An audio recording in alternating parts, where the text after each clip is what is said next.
It's Friday. Do you know where your bass player is? Well, last time I checked, he was resting in the rubber room peacefully.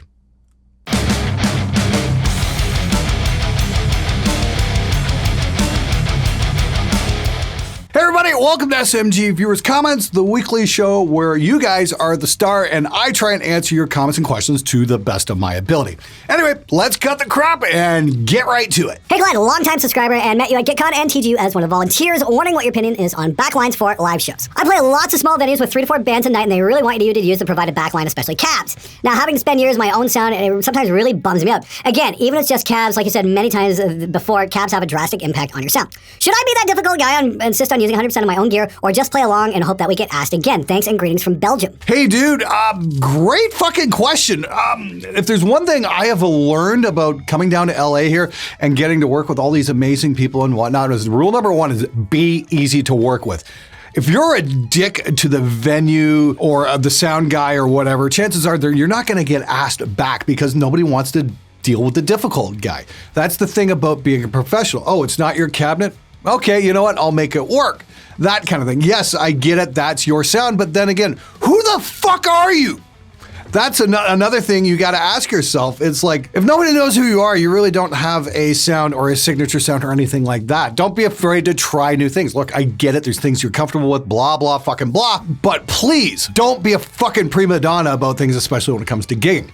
Now, the other way to get around that is to figure out your sound at home, get that dialed in, and then make a Kemper profile of that. So when you go to a gig, you can hand the sound guy an XLR cable, go, here you go, put this right in the board. It's got everything you need right there. There's your sound every night without fail. You know, this is the thing. I talk about Axe Effects, Kempers, all that kind of stuff, but I will say this, the one place where they are truly awesome is at the live show. You just can't go wrong with that. They're light, they're reliable, and they're gonna work night after night after night and deliver the fucking goods. And nobody in the audience is gonna be able to tell the fucking difference. And if they do say that they can, they are absolute and total fucking liars. So try that solution. I guarantee it's gonna work well. These were supposed to be free. Glenn Fricker's IR pack cost $50. I can't afford that. Got any links to a pirated version? Hey Jack, thanks for the wonderful comment there, you cheap fuck. Let me reread the title for you just in case you missed it. The best free amp sim for metal. And I did provide a link to what I think is the best free amp sim for metal. I didn't say anything about free IRs in that title. Did I fucking stutter? Was there an asterisk next to it? It said free amp sim. Do you understand the difference? Does that even compute? Excuse me for trying to make a fucking living. I don't know, I've got a novel suggestion. Go out and get a job, maybe? One thing I learned a while back is if you can wait, buy electronics in either July or January. Stores have massive discounts to clear out shelf space for back to school and after Christmas. This applies to clothing too. And to the kid who was too cheap to buy my IR pack and wanted the pirated version, yes, we usually have Black Friday sales and 4th of July sales on Lancaster Audio. So if you want to get a great deal on that, I would highly recommend waiting for that time. I mean, like, and it's not just Lancaster. I'm like, Waves has huge sales. Amazon has Prime Day. I've gotten some absolute steals on Prime Day. The trick is, don't be a whiny bitch. Just shop smart. Shop S-Smart. Hey everybody, this episode's brought to you by ProMix Academy. Alex Naslow's got a brand new one in the shop right now. It's about mixing a concept album. Now, who's the band? So the band is Status Minor. They're from Finland. They're kind of like this super group. They got like the drummer from Stratovarius and the keyboard player from Thunderstone. Okay, so what's so impressive about this lesson though? Why should everybody check this out? So this is an album that I mixed and mastered a couple years ago. It's a concept album, and it's very difficult to mix something like this in a short amount of time because it's an entire story and you have to take a lot of things into account. So we did the entire thing in one session, and I take you guys from start to finish how to mix the entire thing as efficiently as possible with the best results. And how many songs are on this? 9. There's 9 songs. Okay, so it's 9 songs across one session. One session. Okay, yeah. no, I haven't even done anything like this, and this sounds like something I'd want to check out. So, if you want to get your hands on it, you can follow the link in the description below. It's on sale today, and if you want to up your mixing game, definitely check out Alex's lesson. Anyway, back to the show. All right, so the next part of the show is going to feature a whole bunch of questions from my Discord server. There's a subgroup called Ask Glenn, where guys are asking me actual, real, and practical questions about recording, and I'm going to answer them right here and bust them all out. Feel free to join the Discord server. It's a lot of fun. We help each other out. We check out mixes. We talk to each other about gear, all that kind of stuff. It's just a great place to hang out. Everybody's welcome, and I really dig the vibe in there. It's a lot of fun. I'm usually in there in the mornings as well, so come hang out. Links are in the description below. Glenn, I'm thinking on buying the Blue Guitar Amp 1 Iridium. Is it a good buy? I thought it's absolutely fucking ferocious for what it is. It's about yay big, weighs next to nothing, and delivers like 100 watts, and it sounds heavy as fuck. Yeah, it's pretty cool. The only thing was I couldn't record it in here because it doesn't quite have a shielding that a full-size tube amp would have, but the grounding issues in this studio are hideous, and I'm so glad we're moving out at the end of the week. I actually went back to Windsor to record it and it worked flawlessly there. It sounded fucking great. Definitely one of the best bang for the buck amp solutions out there, in my opinion. My suggestion, maybe get it from Thomann or somebody with a great return policy. Sweetwater comes to mind as well. Try it out, and if you don't like it, send it back. But honestly, I think it's killer. If my video for it hasn't aired by now, it should be out soon, but I really dug it in the video. You can check it out for yourself. My wife limited my guitars to 2, and I had to keep them in the garage. I don't have that wife anymore, and I have lots more guitars. And I guarantee you're a lot happier too. What it do, Glenn? I hope you had a killer time at NAMM and that all is well. How would you proceed if a musician accidentally broke one of your pieces of equipment while tracking? A guitar, cymbals, a mic, etc. Do you have a section in your contract detailing what the consequences may be, and would you handle it differently depending on the size and or cost of the object? Would love to hear from your input, and cheers from Tampa, Florida. Hey there, Jay Thor. You know, I've been really fortunate in my 25 years of making records. I've been really fortunate, like nobody's really broken anything.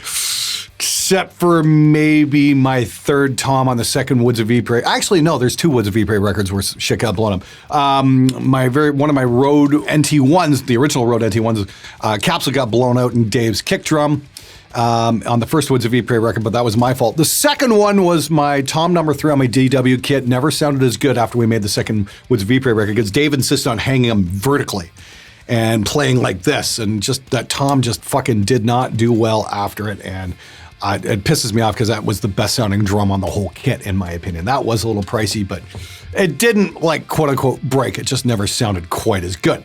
Now, I've never had anybody break anything expensive per se. I've seen people spill beers and that kind of shit, and that drives me insane. But usually, I tell clients keep their fucking drinks off the expensive shit, and that works. Being a little proactive goes a long way, I find, because musicians are fucking dumb and they will put drinks on really expensive shit until you yell at them.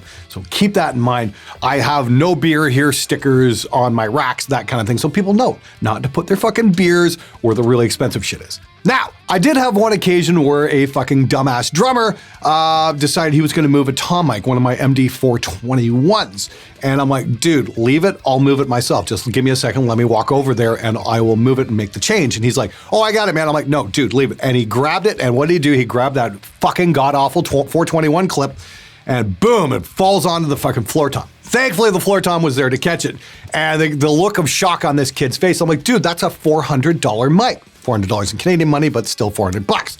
And he's like, oh my God, I hope it didn't hurt. I'm like, I fucking told you, don't touch the fucking mic. Told it right to his face. Oh, I got it. And just doesn't fucking listen. You are going to deal with fucking meatheads like that. So musicians who do come into the studio, if the situation comes up where a mic needs to be adjusted, ask before you touch shit that doesn't belong to you. Seriously. I did find a practical solution around the whole 421 thing, and I'll answer that in the next question. But in the meantime, to answer your initial question, do I have any contingency plan? It's simple. If somebody breaks something really expensive, I hold their record for ransom until they fucking pay me. Not only for the record, but for the repair bill as well. That's the one thing you've got as an engineer. You've got the end product. Don't give it away if somebody owes you money. Question for Glenn. You mentioned the stop mic clip on the Sennheiser MD421 is atrocious and easily broken. Would this aftermarket clip be considered an improvement that's worth the money? You're talking about the Wilkinson 3D printed mic clip that slips into the MD421. The short answer, yes. The long answer, fuck yes. That thing is absolutely killer. We've got some 421s that have just been completely destroyed here in Harmony. Like they've got the grills duct taped back onto them because they've just been dropped so many times because the 421 clip sucks so hard.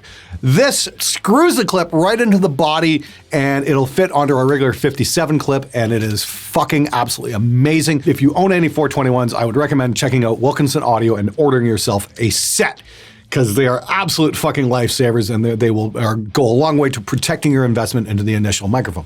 The other thing is they're not as easy to store because you got a great big fucking mic clip jutting out of it that you can't remove, but the opposite side of that coin is you're not going to drop them on the floor either, and they'll probably last you a lifetime now. So yes, definitely go get them. Hey, would it be acceptable to use a trigger to help improve the sound of a kick drum? From recording bands in college, the kick always sounds terrible, and we've been told to use this trigger to make it sound not scuffed. But as it's recording for my band, I'm not sure I should use it or wait many more months for the drummer to be able to afford a better one than the studio's kit. Thanks in advance. Well, of course it's acceptable. I mean, like, we all start somewhere. I mean, the trick is to, maybe blend a trigger onto your kick drum or replace it or that kind of thing, but that shouldn't be your end game. That shouldn't be, let's just use that because everyone's going to use Slate Kick 5 and it's been heard a million fucking times. It's one of the reasons so many records sound the same these days.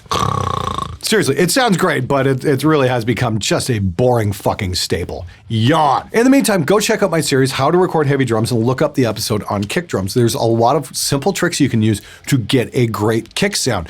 New heads to begin with, maybe a feathered pillow or something, to dampen it correctly. Make sure you have both heads on. You want some resonance going on, but you want it damp too. And then you want to get the right beater, usually wood or plastic, and then go with a Flam Slam pad or a Danmar or something like that. That's going to give you that clack, clack, clack, clack kind of sound you're looking for. And you want to have the right mic, or a combination of mics. Myself these days, I'm usually using an Audix D6 combined with a Sullivan Low Freak for the ultra low bottom end. And that gets me exactly what I want pretty much every single time because I run it through Drum Leveler. And it gets me a fucking kick sound that will rival anything out there in any sample set, except it's real and it's the fucking drummer playing it. The trick is you just got to push yourself. I get it. This stuff takes time to learn. You need to put in the time and you need to learn what doesn't work before you learn what does work. The learning curve can seem pretty steep. The trick is to keep doing it and keep applying yourself because you will become a master at it. Now it's time for Glenn, hardware amp modelers are glorified iPads that will outlive their usefulness in a short amount of time.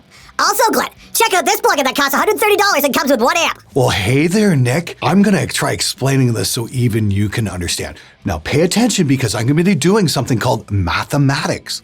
And Axe FX 3 is $3,000. The Brainworks plugin I demoed there that you commented on cost $130. Now, what's that in terms of price difference? That's about $2,870 in fucking savings! The fuck is wrong with you, man? Seriously, man, do you just sit there and look for things to bitch about? I mean, come on, you must be a fun night out on the town. Oh, this isn't right.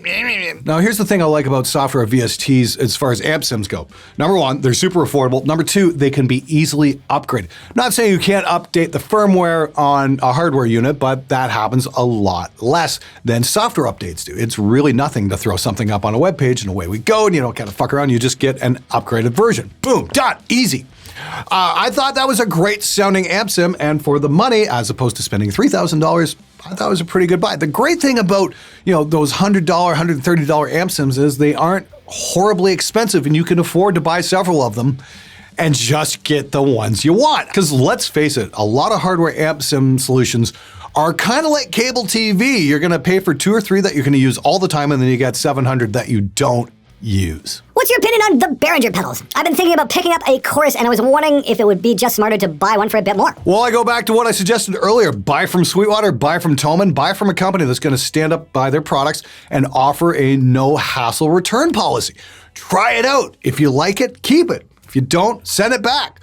It's been my experience, Behringer gets a lot of shit that they really don't deserve. I mean, like, everything I've bought from Behringer's been pretty good. I still use a cheap Behringer mixer to record all my guitars because it sounds fucking killer. I've had an ADA 8000 for about a decade that's never ever let me down. The preamps are clean, it gets the job done. It's nothing spectacular, but it works. So that's what I'm guessing is going to happen with your Behringer chorus. It might not be the absolute greatest thing out there, but chances are it's gonna get the job done, and it's probably using a lot of the same components some of the more expensive models are as well. That's just a guess. I can't say for certain, but it has to do with mass manufacturing versus small batches, that kind of thing. Glenn, what's your most ideal way to mic a drum set with 8 inputs? I'm doing over 2 heads, 2 on kick, 1 on snare, 1 on floor tom, and 1 on rack tom, but I just got another mic to use for drums and figure out what I can do with it. I don't know if I should do a hi-hat mic or a room mic. I don't have a very great room for drums. Literally, my bedroom is about 15 by 16 feet. Hey there, Anus Repairman. He's a big fan of the show. He's also a big fan of Rudy Ayoub's show. Just appreciate having you around, dude. I would go with the room mic. And here's why. Because to this day, I still don't mic hi-hats. It's just kind of not my thing. I never really bother. It's like I always figure the overheads pick up enough of the hats, and that's absolutely fine. I've had one of my projects go out for mixing, and I've had the mixed engineer do, "Why didn't you make the hi-hats?" Because it's fucking metal. We don't need loud hi-hats. That's why. Room mics for me are where it's at. You might have a small room. The idea is have somebody play the kit, have somebody move the mic around, and you should be monitoring and try and find out where the best place to put that mic is. You'd be surprised at the results you get. Run it through a software compressor as well. Like try the Empirical Labs Arouser or a Waves 1176, something like that. Just smash the crap out of that room mic and move it around till it sounds great. Chances are you're going to like the results, and it's going to be way more fun than a hi-hat mic. Good luck, dude. Glutton! I know, samples suck, but what about triggering a snare verb with a sample? Leave the sample out of the mix to mix the hi-hat bleed in the verb. I know, there are plugins for that, like Multiband Gate and the Tominator. I just want your opinion on this. That actually sounds like a kind of cool idea. I've heard of that, like, triggering a room as opposed to triggering the drum. And I don't really have an ethical issue with that at all. As long as you're still, the drummer himself is still making the principal amount of sound, that's fine. Like I said, a lot of people say, oh, I like the blend. And I'm like, I get that, but we're really losing, what you're doing is you're blending in a better drummer. It's still kind of that same thing when you're doing the room, but again, that's not the maximum focus going on there. You're changing out the room that you're in, which is probably going to be a lot smaller. It doesn't have wonderful acoustics for something a little bit better. But we are hearing that drummer in that room. There's another thing I did a couple weeks back there where I showed you guys how to run your actual recorded drums into an impulse response of a much better space, and you can get some stellar results like that. I'm going to try and find a link for that and put that in the description below. I want to thank my friend Jason Constantine for showing me that one. That was a really cool trick. So it's still very much the real drummer. There's no bullshit going on. You're just changing out the room, and instead of using a reverb, you're using a sampled room, which is actually kind of fucking cool. That's the smart way to use the technology, and you're still keeping the music honest.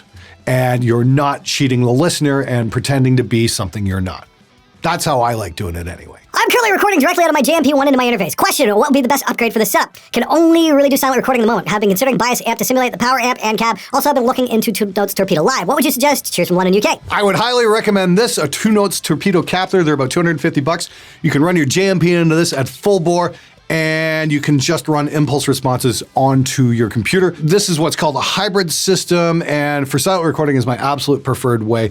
Run, don't walk, go get one of these. They're fucking awesome. Proper dumb as fuck question, but how would I go about building a portfolio attracting clients? Been studying in college and now university, but not once have anyone actually mentioned how to do this. Thing with studying is I find lecturers see you as competitors, so they tell you how to do stuff, but not how to get people. I've said this a few times, so I'm just going to give you the quick rundown. Number 1, go to shows. Number 2, find a band you really dig and offer to record them a song for free. Or number 3, and I did this, and this got me a few clients over the years, is find a battle of the bands and sponsor the winning act to come in and do a song. The band that won for me, naturally thought they were going to do 10 songs in a 10-hour session. I agreed to do a day in the studio, like 10 hours. And they're like, oh yeah, we'll do a whole record.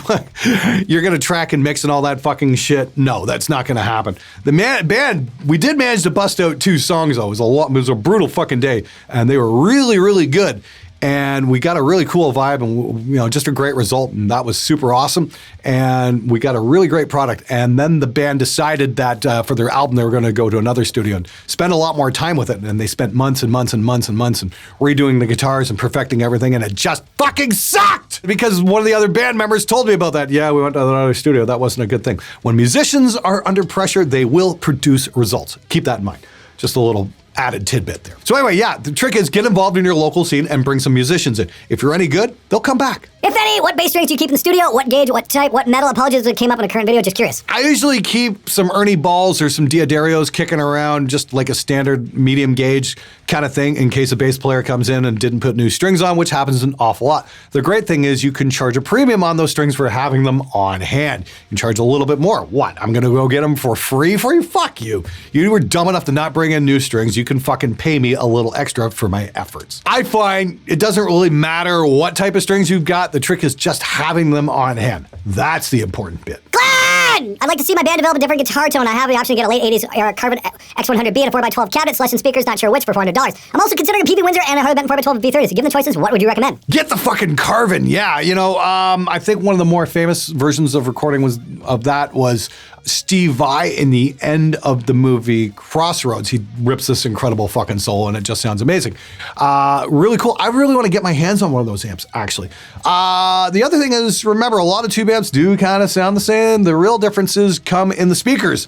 And I have been playing with the new brand Empyrean, and they are fucking amazing. They're made in the USA, they're made for high gain, and they don't sound like vintage 30s, and I think that's fucking incredible. Make sure you check them out because they're definitely worth taking a look at. Hey fellas, not sure if this is a dumb question, but you're gonna shoot out it anyhow. I've got a Scarlett 2i2 and running Linux using Reaper as my DAW. There are pretty much no decent amp sims on it, and I was wondering if I could run a multi-effects into my interface into Reaper. Cheers. Yes, you can by using the plugin called RIA Insert. You just run it like any other piece of hardware you would, and it's all latency compensated, so it will work in real time. It's something I use all the time to do hardware compressors in and out, so I can't see why your multi-effector wouldn't work as well. Good luck, dude. Man, I really do appreciate your approach to keeping everything organic and actually played as versus just chopping shit up and slapping it on a grid. Over the years, I felt pressured to start mechanizing all my metal recordings, but people like you are always kept me rooted in the organic side of things, and I feel that makes us stand up because of it. Thanks for being you, Glenn, and never caving into pressure. I don't know if it's pressure or anything like that. I just know the sound of the records I like, and when it comes to, heavily grid-aligned stuff, I just find perfect is boring. Hey, I've always seen you talking about gear and guitars and all the good stuff, but I've never seen you talking about tape saturation plugins or console emulations. What are your favorites, and which setting do you normally use for them? Sorry for English, this is not my first language. Cheers from Fort Jackson. I like a lot of the Waves console emulation stuff. I did a video on Harrison Mixbus, which has all that shit built right in.